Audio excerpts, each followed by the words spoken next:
Is a stock too expensive, or is it actually undervalued? This question sits at the center of value investing. Stock prices move constantly, driven by news, earnings, emotions, and market trends. Because of that, knowing whether a stock is fairly priced is one of the most important skills an investor can develop. That's why in this video, we're diving deep into one of the most widely used valuation tools in investing, the price-to-earnings ratio, often called the P/E ratio. By the end of this video, you'll understand what the P/E ratio really means, how investors use it, the different types of P/E ratios, how it varies by industry, real-world examples, common mistakes beginners make, and why the P/E ratio should never be used on its own. Before we begin, a quick reminder. This video is for educational purposes only and is not financial advice. Understanding the basics of the P/E ratio. The price-to-earnings ratio compares a company's stock price to its earnings. The formula is simple. Stock price divided by earnings per share, or EPS. Earnings per share represent how much profit a company generates for each share of stock.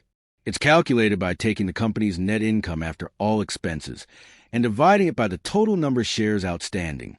In practical terms, EPS tells you how much of the company's profit belongs to you if you own one share. Without earnings, a company has no real value, which is why earnings are so important in investing. A simple example anyone can understand.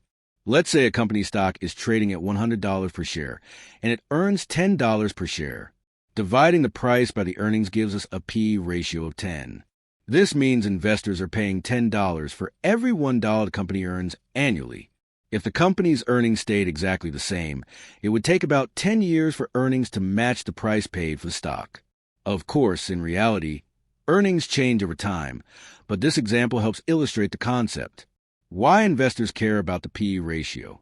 The P/E ratio helps investors understand market expectations. A high P/E ratio usually means investors expect strong growth in the future. They are willing to pay more today because they believe earnings will increase tomorrow.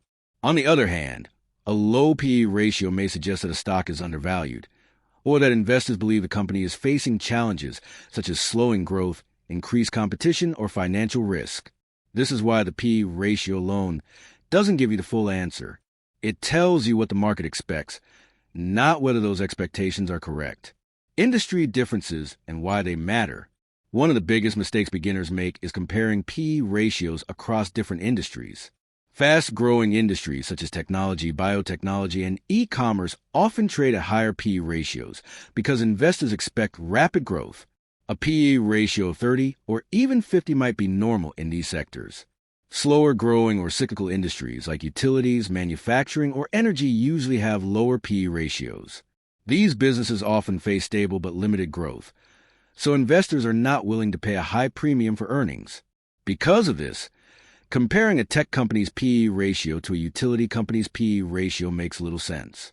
The comparison should always be made within the same industry. Real-world comparison example. Imagine two companies operating in the consumer goods sector, Fresh Bite and Tasty Treats. Fresh Bite trades at $50 per share and earns $5 per share, giving it a P/E ratio of 10. Tasty Treats trades at $75 per share with the same earnings, resulting in a P/E ratio of 15. At first glance, Fresh Bite looks cheaper.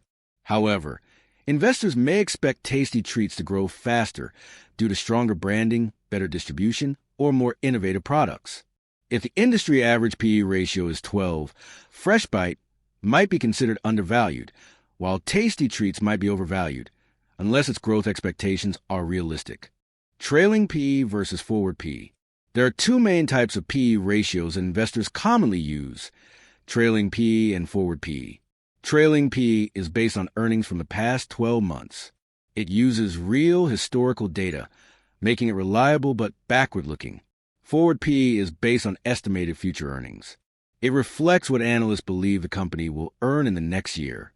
Both types are useful, but they tell different stories. Trailing P/E shows what the company has already achieved, while forward P/E shows what the market expects to happen next. Growth expectations in action. Consider a company called Bright Tech that manufactures solar panels. If its stock price is $100 and last year's earnings per share were $5, the trailing P/E would be 20. Now imagine analysts expect Bright earnings to double to $10 next year due to rising demand and improved efficiency. In that case, the forward P would drop to 10. A lower forward P compared to the trailing P suggests expected earnings growth. However, if those earnings fail to materialize, the stock may decline. If the forward PE is higher than the trailing PE, it signals that analysts expect earnings to fall due to factors like higher costs, reduced demand, or economic pressure. When the PE ratio doesn't work, while the PE ratio is powerful, it has limitations. It doesn't work well for companies that are not profitable, since negative earnings result in meaningless PE ratios. It also doesn't account for a company's debt, cash flow, or balance sheet strength. Additionally, earnings can be temporarily inflated or depressed due to one-time events, making the P/E ratio misleading. That's why professional investors always combine the P/E ratio with other financial metrics instead of relying on alone. Common beginner mistakes with the P/E ratio. Many beginners assume a low P/E ratio automatically means a stock is cheap. In reality, it could signal deeper problems. Others believe a high P/E ratio always means a stock is overvalued, ignoring strong growth potential. Another common mistake is ignoring industry context or blindly trusting forward earnings estimates without questioning their assumptions. Understanding these mistakes can save investors from costly decisions. Final thoughts. The P/E ratio is a valuable tool, but it is not a shortcut to guaranteed success. A low P/E does not guarantee profits, and a high P/E does not guarantee losses. The key is context, industry, growth expectations, financial health, and broader market conditions all matter. If this video helped you understand how investors evaluate stock prices, let me know in the comments. Don't forget to like the video, subscribe to the channel, and turn on notifications for more beginner-friendly investing content. Thanks for watching, and I'll see you in the next video.